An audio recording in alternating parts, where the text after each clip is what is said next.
ఆడళితం ఎవరు చేస్తా ఉన్నారు? కేజీఎఫ్లా ఎమ్మెల్యే చేస్తా ఉన్నారా? పోనీ రిజర్వ్ కాన్స్టిట్యున్సీ రిజర్వ్ ఇంకా గెలిచిన ఒక ఎమ్మెల్యే ఆ రిజర్వ్ కేటగిరీ వాళ్ళు కూడా ఎవరు దిక్కేలేప్పుడు వాళ్ళు కూడా ఓటేసిన వాళ్ళు అయ్యో ఎస్సీలు మేము వాళ్ళు నమ్మి ఓటేస్తుంటారా ఇప్పుడు మాకు ఎవరు అడిగేవాళ్ళు చేసేవాళ్ళే ఓటేసి అన్యాయమాయా సంపంగి ఓటేసింటే మా మాట వింటామండి మీకు మాకేమైనా పనులు చేయిస్తామని ఇప్పుడు జనాలు మాట్లాడుతారు. ಅಂತ ಕಾಂಗ್ರೆಸ್ಸಿನ ಸೋದರು ಕಾಂಗ್ರೆಸ್ ಎಮ್ಮೆಲ್ಯೆ ಆಗಬೇಕು ಅಂತೇಳಿ ರಾತ್ರಿ ಹಗಲು ಕಷ್ಟಪಟ್ಟು ನಾವು ಎಮ್ಮೆಲ್ಯೆ ಮಾಡ್ಕೋಬೇಕು ಅಂತೇಳಿ ಬಹಳ ಕಷ್ಟಪಟ್ಟರು. ಆಯ್ಕೆ ಮಾಡಿದ ನಂತರ ಯಾರು ಕಷ್ಟಪಟ್ಟು ನಮ್ಮ ಎಮ್ಮೆಲ್ಯೆ ಅವ್ರನ್ನ ಗೆಲ್ಸ್ಕೋಬೇಕು ಅಂತೇಳಿ ಹಗಲಿರುಳು ದುಡಿದ್ರು ಅವರ ಪರಿಸ್ಥಿತಿ ನಮ್ಮ ಕ್ಷೇತ್ರದಲ್ಲಿ ಏನಾಗಿದೆ ಅನ್ನುವಂಥದ್ದನ್ನ ನಮ್ಮ ಭಾರತೀಯ ಜನತಾ ಪಾರ್ಟಿ ಕಾರ್ಯಕರ್ತರು ಒಂದ್ಸಾರಿ ಯೋಚನೆ ಮಾಡಿ ನೋಡಿ. ಆ ಪಕ್ಷದಲ್ಲಿ ಇರ್ತಕ್ಕಂಥ ಎಲ್ಲಾ ಮುಖಂಡರು ಯಾರು ಕೂಡ ನೆಮ್ಮದಿಯಿಂದ ಇವತ್ತಿಲ್ಲ. ಅರೆ ನಮ್ಮ ಸರ್ಕಾರ ಇದೆ, ನಮ್ಮ ಶಾಸಕರಿದ್ದಾರೆ, ಇನ್ಯಾರು ಇದ್ದಾರೆ ಅಂತೇಳಿ ಅವ್ರು ಯಾರು ನೆಮ್ಮದಿದ್ದಿಲ್ಲ. ಒಂದು ಬೋರ್ವೆಲ್ ಬೇಕು ಅಂತೇಳಿ, ಒಂದು ಮನೆ ಬೇಕು ಅಂತೇಳಿ, ಇನ್ಯಾವುದು ಪೊಲೀಸ್ ಸ್ಟೇಷನ್ ಸಮಸ್ಯೆ, ತಾಲೂಕ್ ಆಫೀಸ್ ಸಮಸ್ಯೆ, AC/DC ಸರ್ಕಾರ ಜೊತೆ ಏನೇ ಕೆಲಸ ಆಗ್ಬೇಕಂದ್ರೂ ಕೂಡ ಖುದ್ದಾಗಿ ನೀವು ಬೇತನಗಳು ಬಂತು ಎಲ್ಲರೂ ಮಾತಾಡ್ತಾ ಇದ್ರಿ, ತಿಳಿಸ್ತಾ ಇದ್ರಿ. ನಾವ್ಯಾರು ಕೋಲಾರ್ಗೆ ಹೋಗಿ ಲೆಟರ್ ತಕೊಂಡ್ ಬಂದ್ರಪ್ಪ ಇನ್ಯಾರು ಫೋನ್ ಮಾಡ್ಲಿ ನಾನು ಕೊಡ್ತೀನಿ ಅಂತ ಯಾವತ್ತನ ಹೇಳಿದಿನ? ನೀನ್ 2 ಸಾರಿ MLA అయినప్పుడు లెటరేట్కి వస్తే పోలీసు వాళ్ళు ఫోన్ చేయండి వస్తే లేదు తహసీల్దార్కో ఏసీకో డీసీకో చెప్పండి అని వస్తే కోలార్ పోయి నాకు ఫోన్ చేపిస్తే నేను చేస్తానప్ప అని ఎప్పుడన్నా చెప్పిండనా? లెటరేట్ నువ్వు చెప్తే ఇస్తానని చెప్పిండనా? లేదు కదా. లేదు ఏమన్నా మీ పైన కోపం చేసుకొని జగడానికి వచ్చిండనా? ఏమి లేదానే. అయితే ఈ పది ఏమైంది మన క్షేత్రంలో అన్ని పనులు ఏడు నడుస్తా ఉంది. కోలార్ పోవాలా, కోలార్ ఇంకా డైరెక్షన్ రావాలా, అట్లా పరిస్థితి మన కాన్స్టిట్యున్సీకి వచ్చింది. కాంగ్రెస్ లీడర్లకి పాపము ఎట్లా అంటే నాకే బేజారైతుంది. నేను దాన్ని తప్పుగా మాట్లాడతలే. ఓ పక్షం అన్నాక ఆయా పక్షంలో ఉండే లీడర్లు మా ఎమ్మెల్యేని గెలిపించుకోవాలా, మేము ఓట్లు జాస్తి ఇప్పేయాలని ఒక స్వాభిమానము, ఒక చలం వస్తుంది. అది వాళ్ళ పార్టీది. అట్లా నిలిచి గెలిపించిన వాళ్ళ పరిస్థితి ఏమైంది? ಯಾವ ಕಾಂಟ್ರಾಕ್ಟ್ಗೂ ಇಕ್ಕಡುಂಡೆ ಕಾಂಟ್ರಾಕ್ಟర్కి ఎవరికి కూడా ఒకే పనులే. కాంగ్రెస్ వాళ్ళకి మనోళ్ళకి వాళ్ళు ఇచ్చలే, మన పార్టీ వాళ్ళకి ఇచ్చనేలేవాళ్ళు. టెండర్కి పోతేనే ఇచ్చలేవాళ్ళు. దాంట్లో ఒక తగరాలు చేసి ఏమో అబ్జెక్షన్ చేయడం. వాళ్ళ పార్టీ కాంగ్రెస్ కాంట్రాక్టర్లకే పని ఇచ్చలే. అంతా ಬೆಂಗಳೂರು వాళ్ళు, ಕೋಲಾರ వాళ్ళు వాళ్ళు ಇಲ್ಲಿಗೆ వచ్చి ఇప్పుడు పనులు KGF చేస్తారు. ಅದೇ ಕೆಲಸ ಇದ್ರು ಆಗಲ್ಲ ಅಂತ ಹೇಳ್ಬೇಡ್ರಿ ಜನರಿಗೆ. ತಗೊಳ್ರಿ, ಹೋರಾಟ ಮಾಡೋಣ. ತಾಲೂಕ್ ಆಫೀಸಿಂದ ಮಾಡ್ಬೇಕಾ, ಸ್ಟೇಷನ್ ಮುಂದೆ ಮಾಡ್ಬೇಕಾ, DC ಹತ್ರ ಹೋಗ್ಬೇಕಾ, AC ಹತ್ರ ಹೋಗ್ಬೇಕಾ, ಇಲ್ಲ ಬೆಂಗಳೂರಲ್ಲಿ ಸರ್ಕಾರ ಜೊತೆಲಿ ಮಾತಾಡ್ಬೇಕಾ? ನಾನಿದ್ದೀನಿ ನಿಮ್ ಜೊತೆಲಿ. ನಾನು ಆಗಲ್ಲ ಅಂತೇಳಿ ನಾನು ಅನ್ಯಾನು ಕೋಲಾರದವ್ರನ್ನ ಬೆಳೆ ತೋರ್ಸಲ್ಲ. ನಾನೇ ನಿಮ್ ಮನೆ ಮಗ, ನಾನೇ ನಿಮ್ ಸೇವಕ, ನಾನೇ ನಿಮ್ ಪರವಾಗಿ ನಿಂತು ಹೋರಾಟಕ್ಕೆ ಬರ್ತೀನಿ. ಕಾರ್ಯಕರ್ತರು ಇನ್ನೂ ಹುಮ್ಮಸ್ಸಿಂದ ಸ್ವಲ್ಪ ಕೆಲಸ ಮಾಡ್ಬೇಕಂತ ನಾನು ಈ ಸಭೆ ಮುಖಾಂತರ ಕೇಳ್ಕೊಳ್ಳುತ್ತೇವೆ.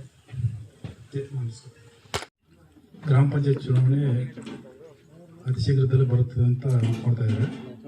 ಅದಕ್ಕೆ ನಾವು ನಮ್ಮ ಎಲ್ಲ ಪಂಚಾಯತಿಗಳು ಕಾರ್ಯಕರ್ತರನ್ನು ಎಲ್ಲರೂ ಒಟ್ಟಾಗಿ ಸೇರಿ ನಮ್ಮ ಪಂಚಾಯತಿಗಳಲ್ಲಿ BJP ಪಂಚಾಯತಿಯಾಗಿ ಆಗಿಸ್ಕೊಳ್ಳಬೇಕು ಅಂತ ನಾನು ಮನವಿ ಮಾಡ್ಕೊಳ್ತೀನಿ. ಕಂಸಾಂದ್ರ ಗ್ರಾಮ ಪಂಚಾಯತಿ ಮುಖಂಡರಿಗೆ ಬಂಧುಗಳೇ, ಸಂಪಂಗಣ್ಣವರು 2 ವರ್ಷದಲ್ಲಿ MLA ಚುನಾವಣೆ ಬರ್ತಿದೆ. ಅದರಲ್ಲಿ ಸ್ಪರ್ಧೆ ಮಾಡ್ತಾ ಇದ್ದಾರೆ. ಅವರೇ ಸ್ಪರ್ಧೆ ಮಾಡ್ತಿದ್ದಾರೆ. ಈ ಸಲ ಬಂದು ಯಾರು ಬೇರೆ ಯಾರು ಇಲ್ಲ, ಅವರೇ ಕ್ಯಾಂಡಿಡೇಟ್. ಅದಕ್ಕೆ ನಾವು ಎಲ್ಲರೂ ಸೇರಿ ಈ ಸಲ ಅವ್ರನ್ನ MLA ಮಾಡಿ ಅವ್ರನ್ನ ಮಿನಿಸ್ಟರ್ ಮಾಡ್ಬೇಕಂತ ಹೇಳಿ ನಮ್ಮ ಅನ್ಸಿಕೆ. ನಿಮ್ಗೆಲ್ಲ ಒಪ್ಪಿಗೆನಾ? Thank you.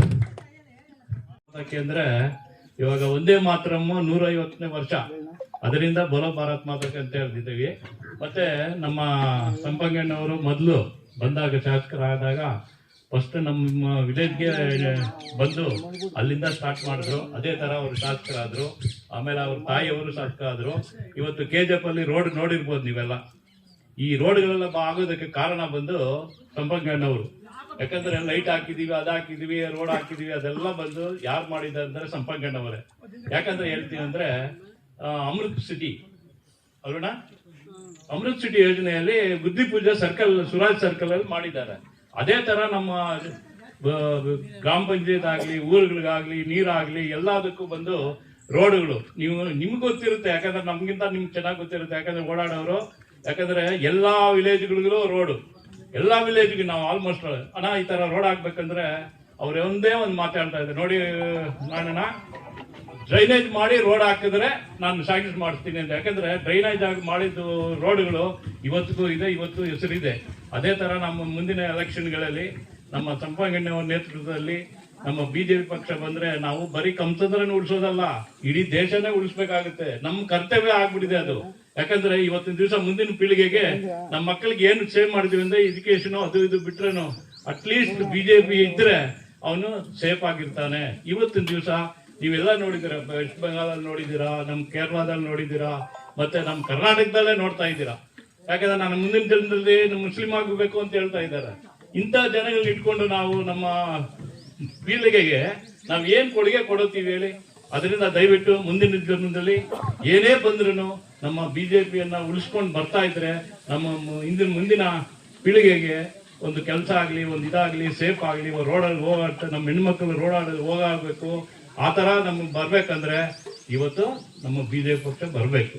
ದಯವಿಟ್ಟು ಇದನ್ನ ನಾವು ಒಂದು ಆಶ್ವಾಸನೆ ಮುಖಾಂತರ ನಾನು ಕೇಳ್ತಾ ಇದ್ದೆ, ರಿಕ್ವೆಸ್ಟ್ ಇದು, ಮುಂದಿನ ಪೀಳಿಗೆಗೆ ನಮ್ಗೆ ಸಾಕಬೇಕಂದ್ರೆ ನಮ್ಮ ಬಿಜೆಪಿ ಪಕ್ಷ ಬರ್ಬೇಕು ಅಂತ ಹೇಳ್ತಾ ಈ ಎರಡು ಮಾತು ಅವಕಾಶ ಕೊಟ್ಟ ನನಗೆ ಧನ್ಯವಾದಗಳು ಹೇಳ್ತಾ ನನ್ನ ಕೆಲಸ ಮುಗ್ತಾ ಇದ್ದೆ.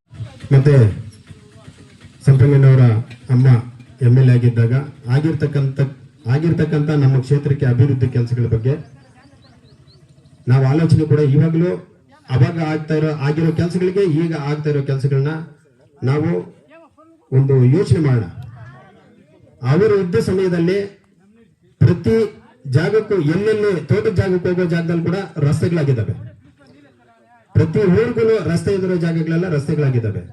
ಮತ್ತೆ ಅವರಿದ್ದಾಗ ನಡೆದಿರ್ತಕ್ಕಂಥ ಅಮೃತ್ ಸಿಟಿ ಆಗಿರ್ಬೋದು, ಸುವರ್ಣ ಗ್ರಾಮ ಪಂಚಾಯತಿಗಳಾಗಿರ್ಬೋದು, ಒಂದು ನೀರಿನ ಕೊರತೆ ಇರೋ ಜಾಗಕ್ಕೆ ಬೋರ್ವೆಲ್ಗಳಾಗಿರ್ಬೋದು, ಪ್ರತಿಯೊಂದು ಕೂಡ ನಾವು ಕೇಳದೇ ಇದ್ರೂ ಕೆಲಸಗಳು ಮಾತ್ರ ಆಗ್ತಾ ಇದೆ. ಇವಾಗ ಕೇಳಕ್ ಹೋದ್ರೂ ಕೆಲಸಗಳಾಗಲ್ಲ, ಆ ತರ ಪ್ರಾಬ್ಲಮ್ ಆಗ್ತಾ ಇದೆ. ಒಬ್ರು ಶಾಸಕರು ಪ್ರತಿ ಗಲ್ಲಿನೂ ತಿರುಗ್ತಾ ಇದ್ರು. ಬೇತ್ಮಂಗ್ಲ ಇರ್ಬೋದು, KGF ಸಿಟಿಯಲ್ಲಿ ಆಗಿರ್ಬೋದು, ಒಂದು ರೋಡ್ ಆಗ್ತಾ ಇದ್ರು, ರೋಡ್ ಆಗೋವರೆಗೂ ಓಡಾಡ್ಕೊಂಡಿರ್ತಾ ಇದ್ರು. ಇವಾಗ ಅವ್ರ ಪಾಡ್ಗೆ ಅವ್ರು ಏನೋ ಎಲ್ಲೋ ಕೆಲಸ ಇರ್ತದೆ, ಏನೋ ಮಾಡ್ತಾ ಇರ್ತಾರೆ. ಶಾಸಕರು ಯಾರಿಗೂ ಕಾಣಿಸೋದಿಲ್ಲ, ಯಾವ ಗ್ರಾಮಗಳಲ್ಲೂ ಕಾಣಿಸೋದಿಲ್ಲ. ಎಲ್ಲೋ ಫೇಸ್ಬುಕ್ಗಳಲ್ಲಿ ಎಲ್ಲೋ ಒಂದು ಸನ್ಮಾನಗಿನ ಮಾಡ್ಕೊಳ್ಳೋದು ನೋಡ್ತಾ ಇರ್ತೀವಿ ಅಷ್ಟೇ. ಪ್ರತಿಯೊಂದೂ ಯಾವುದೇ ಒಂದು ಪಂಚಾಯತಿಯಲ್ಲಿ ಒಂದು ಅಭಿವೃದ್ಧಿ ಕೆಲಸಗಳಾಗಿದೆ ಅಂದ್ರೆ ಅವಾಗ ಆಗ್ತಾ ಇರೋದು ವಸತಿ ಯೋಜನೆ ಆಗಿರ್ಬೋದು. ಬಿಜೆಪಿ ಗೌರ್ಮೆಂಟ್ ಇದ್ದಾಗ ಬಸವರಾಜ ಬೊಮ್ಮಾಯಿ ಅವರು ಮತ್ತೆ ಯಡಿಯೂರಪ್ಪ ಅವರು ಇದ್ದಾಗ ಮನೆಗಳು ಸ್ಯಾಂಕ್ಷನ್ ಆಗಿರೋದನ್ನ ಇವತ್ತಿಗೂ 2.5 ವರ್ಷ ಮುಗಿತಾ ಬಂತು. ಇದುವರೆಗೂ ಒಂದೇ ಒಂದು ಮನೆ ಅಪ್ರೂವಲ್ ಆಗಿ ಬಂದಿಲ್ಲ. ಯಾರಿಗೇ ಆಗ್ಲಿ, ಜನರಲ್ ಆಗಿರ್ಬೋದು, ಪರಿಶಿಷ್ಟ ಜಾತಿಗೆ ಆಗಿರ್ಬೋದು, ಯಾರಿಗೂ ಇದುವರೆಗೂ ಒಂದು ಮನೆ ಸ್ಯಾಂಕ್ಷನ್ ಆಗಿ ಬಂದಿಲ್ಲ. ಯಾವುದೇ ಕಾರ್ಯಗಳು ಕೂಡ ಒಂದು ರಸ್ತೆಗಳಾಗಿರ್ಬೋದು, ಒಂದು ಚರಂಡಿಗಳಾಗಿರ್ಬೋದು, ಯಾವುದಕ್ಕೂ ದುಡ್ಡಿಲ್ಲ.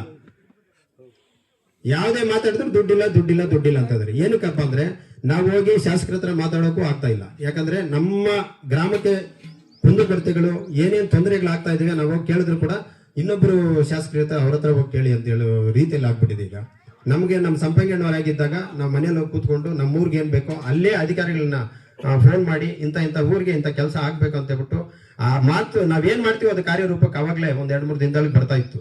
ನಾವಿದೆಲ್ಲ ಯೋಚನೆ ಮಾಡ್ಬೇಕು. ನಾವೆಷ್ಟು ತೊಂದರೆಗೆ ಒಳಗಾಗಿದ್ದೀವಿ, ನಮ್ಮ ಕ್ಷೇತ್ರ ಎಷ್ಟು ಇದಾಗಿದೆ, ತೊಂದರೆ ಆಗ್ತಾ ಇದೆ. ಶಾಸಕರ ಹತ್ರ ನಾವೇನು ತಿಳ್ಸೋಕ್ಕಾಗಲ್ಲ. ಪ್ರತಿಯೊಂದು ಸ್ಟೇಷನ್ಗೆ ಆಗಿರ್ಬೋದು, ಅವ್ರೇನ್ ಕಂಪ್ಲೇಂಟ್ ಕೊಡುತ್ತೆ, ಏನ್ ಮಾತಾಡುತ್ತಾರೆ ಅದೇ ಫೈನಲ್. ನಾವೇನಾದ್ರೂ ಹೋಗಿ ಶಾಸಕರ ಹತ್ರ ಹೋಗಿ ಮಾತಾಡಿ ಇದು ಸುಳ್ಳು ಕಂಪ್ಲೇಂಟು, ಇದನ್ನೇನೋ ಮಾತಾಡಿ ನಾವು ಮಾಹಿತಿನೂ ತಿಳ್ಸೋಕ್ಕಾಗೋದೇ ಇರೋಂಥ ಪರಿಸ್ಥಿತಿಯಲ್ಲಿ ಇದೀವಿ ನಾವೆಲ್ಲ. ಯಾರ್ಯಾರು ಏನೇನ್ ಮಾಡ್ತಾ ಇದ್ರೆ ಅದೇ ಫೈನಲ್. ನಾವೇನು ಮಾತಾಡಕ್ಕಾಗಲ್ಲ, ಶಾಸಕರ ಹತ್ರ ಹೋಗೋಕ್ಕೂ ಆಗಲ್ಲ. ಶಾಸಕರ ಹತ್ರ ಹೋಗಿ ನಾವು ಮಾತಾಡ್ಬೇಕಂದ್ರೆ ಇನ್ನೊಬ್ಬರ ಹತ್ರ ಹೋಗಿ ಪರ್ಮಿಷನ್ ತಗೊಂಡು ಅವ್ರ ಹತ್ರ ಹೋಗ್ಬೇಕಾಗ್ತದೆ. ಆ ತರ ಇರೋ ಸಂದರ್ಭದಲ್ಲಿ ನಾವು ನಮ್ಮ ದೇಶನೂ ಗಟ್ಟಿ ಇರಬೇಕು, ನಮ್ಮ ರಾಜ್ಯನೂ ಗಟ್ಟಿಯಾಗಿರ್ಬೇಕು. ನಾವು ನಮ್ಮ ಶಾಸಕರನ್ನ ಈಗ ಸರಿ ನಾವು ಪಂಚಾಯತಿಗಳಲ್ಲಿ ಗ್ರಾಮ ಪಂಚಾಯತ್ ಸದಸ್ಯರು ಹೆಂಗೆ ಊರಲ್ಲಿ ಸೇವೆ ಮಾಡಿಕೊಂಡು ಫಸ್ಟ್ ನಾವು ನಾಯಕರಾಗಬೇಕಂದ್ರೆ ಮೊದಲು ಸೇವಕನಾಗಿರ್ಬೇಕು. ಫಸ್ಟ್ ಜನರಲ್ಲಿ ಗುರುತಿಸ್ಕೋಬೇಕು, ಜನಗಳ ಸೇವೆ ಮಾಡಬೇಕು. ಅವರು ನಮ್ಗೆ ಓಟ್ ಹಾಕಿ ನಾವು ಮಾಡೋ ಹೆಲ್ಪ್ಗೆ ಅವ್ರು ನಮ್ಗೆ ಓಟ್ ಹಾಕ್ತಾರೆ. ನಾವು ಕೂಡ ನಾಳೆ ನಮ್ಮ MLA ಅವ್ರಿಗೆ ಧೈರ್ಯವಾಗಿ ನಿಂತ್ಕೊಂಡು ನಾವು ಓಟ್ ಕೇಳ್ಬೋದು. ನಾವೇ ಊರಲ್ಲಿ ಓಡಾಡಲ್ಲ, ನಾವೇ ಊರಲ್ಲಿ ಯಾರಿಗೂ ಹೆಲ್ಪ್ ಮಾಡಲ್ಲ, ನಾವೇ ಹೆಂಗ್ ಓಟ್ ಹಾಕ್ಸ್ಕೊಳ್ಳೋದು, ನಾವು MLA ಅವ್ರಿಗೆ ಹೆಂಗ್ ಓಟ್ ಹಾಕ್ಸೋದು ಬೂತ್ ಹತ್ರ ನಿಂತ್ಕೊಂಡು. ನಾವು ಒಳ್ಳೆ ಗುಣವಂತರಾಗಿರ್ಬೇಕು, ನಾವು ಜನಕ್ಕೆ ಒಳ್ಳೆ ಪ್ರತಿನಿಧಿ ಆಗಿರ್ಬೇಕು. ಶಾಸಕರಿಗೆ ನಾವು ಓಟ್ ಹಾಕ್ಸ್ಬೋದು, ಮೊದಲು ನಾವು ಸರಿ ಹೋಗ್ಬೇಕು. ಶಾಸಕರು ಎಲೆಕ್ಷನ್ ಅಲ್ಲಿ ನಾವು ಬೂತ್ಗಳ ಹತ್ರ ಇರಬೇಕು, ಬೂತ್ಗಳ ಹತ್ರ ಇದ್ದು ಓಟ್ ಹಾಕ್ಸ್ಕೋಬೇಕು. ನಮ್ಮ ಎಲೆಕ್ಷನ್ ನಾವ್ ಹೆಂಗ್ ಮಾಡ್ತೀವೋ ಶಾಸಕರ ಎಲೆಕ್ಷನ್ ಕೂಡ ನಾವು ಹಂಗ್ ಮಾಡಿದ್ರೆ ನಾವೊಬ್ಬರು ಶಾಸಕರನ್ನ ಆಯ್ಕೆ ಮಾಡ್ಕೋಬಹುದು. ನಮ್ಗೆ ತಕ್ಕಟ್ಟಾಗಿ ನಮ್ಮ ಊರನ್ನು ಅಭಿವೃದ್ಧಿ ಆಗುತ್ತೆ, ನಮ್ಮ ಕ್ಷೇತ್ರನೂ ಅಭಿವೃದ್ಧಿ ಆಗುತ್ತೆ, ನಾವೂ ಅಭಿವೃದ್ಧಿ ಆಗುತ್ತೆ. ನಮ್ಮ ಎಲೆಕ್ಷನ್ಗಳು ನಾವು ಹಿಂಗೆ ಓಡಾಡ್ಕೊಂಡು ಅಲ್ಲಿ ಇಲ್ಲಿ ಎಲ್ಲ ಓಡಾಡ್ಕೊಂಡು ನಮ್ಮ ಎಲೆಕ್ಷನ್ ನಾವು ಮಾಡ್ಕೊಳ್ತೀವಿ. ನಮ್ಮ ಶಾಸಕರು ಎಲೆಕ್ಷನ್ಗೂ ಹಂಗೆ ಹುಮ್ಮಸ್ಸಿಂದ ಇದ್ದು ಓಡಾಡ್ಕೊಂಡು ನಮ್ಮ ಶಾಸಕರನ್ನು ಕಳ್ಸ್ಕೊಂಡ್ರೆ ನಮ್ಗೆ ಅನುಕೂಲ ಆಗುತ್ತೆ. ಈ 4 ಮಾತನ್ನ ಹಾಡುತ್ತಾ ಎಲ್ಲರೂ ಸೇರಿಸಿ ಎಲ್ಲರಿಗೂ ಕಾಲ್ ಮಾಡಿ ಎಲ್ಲರೂ ಸೇರಿಸಿದ್ದಾರೆ. ಆದ್ರೂ ಜನ ಕಮ್ಮಿ, ಯಾಕೆಂದ್ರೆ ಇವತ್ತಿನ ದಿವಸ ಪೂಜೆಗಳು ಜಾಸ್ತಿ ಇದೆ, ಪುಚ್ಚಳಿ ಜಾತ್ರೆ ಇದೆ, ಎಲ್ಲ ಆ ಕಡೆ ಹೋಗಿದ್ದಾರೆ. ಸೊ ನೆಕ್ಸ್ಟ್ ಟೈಮ್ ಮಾಡುವಾಗ ಯಾರು ದಯವಿಟ್ಟು ಡಿಲೇ ಮಾಡಿದಿರಾ ಇನ್ ಟೈಮ್ ಬಂದು ಸಭೆನ ಚೆನ್ನಾಗಿ ನಡೆಸ್ಕೊಳ್ಬೇಕಾಗಿ ಎಲ್ಲರಲ್ಲೂ ವಿನಂತಿ ಮಾಡ್ಕೊತಾ ಇದ್ದೀನಿ. ಇವತ್ತು 10 ಗಂಟೆಗೆ ಸಭೆ ಸ್ಟಾರ್ಟ್ ಮಾಡಬೇಕು ಅಂತ ಹೇಳಿದ್ದು, ಹೀಗಾಗಿ ಆಲ್ಮೋಸ್ಟ್ 11:45 ಗಂಟೆ ಆಗಿದೆ. ಸೊ ಏನಕ್ಕೆ ಮಾತಾಡ್ತಾ ಇದ್ದೀನಿ ಅಂದ್ರೆ ನಮ್ಮಿಂದ ಬೇರೆ ಯಾರಿಗೂ ತೊಂದರೆ ಆಗ್ಬಾರ್ದು. ಸೊ ಬರಂಗಿರೋ ಟೈಮ್ ಬಂದು ಅಟೆಂಡೆನ್ಸ್ ಹಾಕೋದು ತುಂಬಾ ಒಳ್ಳೇದು ಅಂತ ಹೇಳಿ 4 ಮಾತಾಡಿ ಮುಗಿಸ್ತಾ ಇದ್ದೀನಿ. Thank you. ಕಂಸಂದ್ರ ಪಂಚಾಯತಿಯಿಂದ ನಮ್ಮ ತಾಲೂಕಲ್ಲಿ ಪ್ರಾರಂಭ ಮಾಡಬೇಕು ಅಂತೇಳಿ ಈ ಕಾರ್ಯಕ್ರಮ ಹಮ್ಮಿಕೊಂಡಿದ್ದೀವಿ. ಈ ಕಾರ್ಯಕ್ರಮದಲ್ಲಿ ಈ ಪಂಚಾಯತಿಯ ನಮ್ಮ ಹಿರಿಯ ಮುಖಂಡರಾದಂಥ ಅಪ್ಪಯ್ಯನವರು, ಪುರುಷೋತ್ತಮಣ್ಣವರು ಮತ್ತು ರಾಮಚಂದ್ರಣ್ಣವರು, SC ಮೋರ್ಚಾದ ಅಧ್ಯಕ್ಷರಂಥ ಶ್ರೀರಾಮಣ್ಣವರು, ST ಮೋರ್ಚಾ ಅಧ್ಯಕ್ಷರಾದಂಥ ನರಸಿಂಹಣ್ಣವರು, ಗೋಪಾಲಕೃಷ್ಣನವರು, ವಿಶ್ವನಾಥಣ್ಣವರು, ನಾರಾಯಣಣ್ಣವರು, ಇನ್ನೊಬ್ಬರು ಹಿರಿಯರಾದಂಥ ನಾರಾಯಣಣ್ಣವರು, ಈ ರೀತಿ ಅನೇಕ ಜನ ಹಿರಿಯರು, ಇದೆಲ್ಲ ನಮ್ಮ ಶ್ರೀನಿವಾಸ ರೆಡ್ಡಣ್ಣವರು, ಗುರುಸಾಮಣ್ಣವರು, ಈ ರೀತಿ ಅನೇಕ ಜನ ಹಿರಿಯರು ಇಲ್ಲಿ ಕೂತಿದ್ದೀರಿ. ಈ ಪಂಚಾಯತಿಯಲ್ಲಿ ನಾವೆಲ್ಲರೂ ಕೂಡ ಸುಮಾರು ಒಂದು 7 ಬೂತ್ ಬರುತ್ತೆ. 7 ಬೂತ್ ಅಲ್ವಾ ಪಂಚಾಯತಿ ಪೂರ್ತಿ ಇರೋದು ತಾನೇ? ಒಂದು ಉದಾಹರಣೆಯಿಂದ ನಿಮಗೆ ಕೊಡ್ತೀನಿ. ಇಲ್ಲಿ ಕೂತಿರ್ತಕ್ಕಂಥ ನಮ್ಮ ಮುಖಂಡರುಗಳಿಗೆ ನೆನಪಿದೆ, ನಾನೊಂದ್ಸರಿ ಹೇಳಕ್ಕೆ ಬಯಸ್ತೇನೆ. ನಮ್ಮ ತಾಯಿಯವರು MLA ನೀವೆಲ್ಲ ಮಾಡಿದ್ದು, ನಮ್ಮದು ಓಟಿತ್ತು ಹಾಕಿದ್ದೀನಿ, ಅದ್ರ ನೀವೆಲ್ಲ ಸೇರಿ ಮಾಡಿದ್ದು. ಮಾಡಾದ್ಮೇಲೆ ನಮಗೆ ಚೀಮಲ್ ಬಂಡಳ್ಳಿಯಿಂದ ಚನ್ನಪಲ್ಲಿಯಿಂದ ಆಮೇಲೆ ಎನ್ನಾಗ್ನಳ್ಳಿಗೆ ಹೋಗ್ಬೇಕು. ನಾವು ದಾರಿ ಇಲ್ಲ, ಅದು ಬಹಳ ದಿನಗಳ ಬೇಡಿಕೆ. ವಿಶ್ವನಾಥಣ್ಣ, ಬಹಳ ದಿನಗಳ ಬೇಡಿಕೆ. ಏನ್ ಮಾಡೋದು? ರಸ್ತೆ ಮಾಡಬೇಕು. ರಸ್ತೆ ಮಾಡ್ಬೇಕಂದ್ರೆ ಹಣನೂ ಬೇಕಲ್ಲ. ಅವ್ರ ಬೇಡಿಕೆ ಏನಿತ್ತೋ ಅದರಂತೆ ನಾನು ಸರ್ಕಾರದಲ್ಲಿ ಹೋಗಿ ಹಣ ಮಂಜೂರು ಮಾಡ್ಕೊಂಡ್ ಬಂದ್ವಿ. ರಸ್ತೆಗೆ ಹಣನೂ ಬಂತು, ಮತ್ತೆ ಎಸ್ಟಿಮೇಟ್ ಆಯ್ತು, ಟೆಂಡರ್ ಆಯ್ತು, ಎಲ್ಲ ಆಯ್ತು. ನೀನ್ ಕೆಲಸ ಪ್ರಾರಂಭ ಮಾಡಬೇಕು.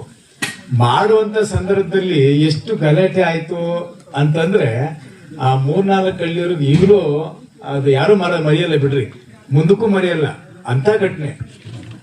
ನನ್ನ ಮೇಲೆ ಕೇಸು, ನಮ್ಮ ತಾಯಿ ಮೇಲೆ ಕೇಸು, ಆದ್ರೂ ಕೂಡ ನಮ್ಮೆಲ್ಲ ಮುಖಂಡರ ಜೊತೆಯಲ್ಲಿ ಎಲ್ಲಿ ರಸ್ತೆ ಆಗಬೇಕು ಅಲ್ಲಿ ನಿಂತು ನಾವು ಕೆಲಸ ಮಾಡೋವರೆಗೂ ಬಿಡದೆ ಹೋಗ್ಲಿಲ್ಲ ನಾವು. ನಾನು ಅಲ್ಲಿರೋರ ಹೆಸರು ಯಾರು ಹೇಳಲ್ಲ, ಪಾಪ ಇವತ್ತು ಅವ್ರ ಪರಿಸ್ಥಿತಿ ಏನಾಗಿದೆ ನನಗೆ ಗೊತ್ತಿಲ್ಲ. ಆದ್ರೆ ಒಂದೇ ಮನೆ ಇದೆ ಮೂಲೆಯಲ್ಲಿ, ಒಂದು ಮನೆಯವರು ಜೊತೆಗೆ ನಮ್ಮ ವಿರೋಧಿಗಳು ಸೇರ್ಕೊಂಡ್ಬಿಟ್ರು.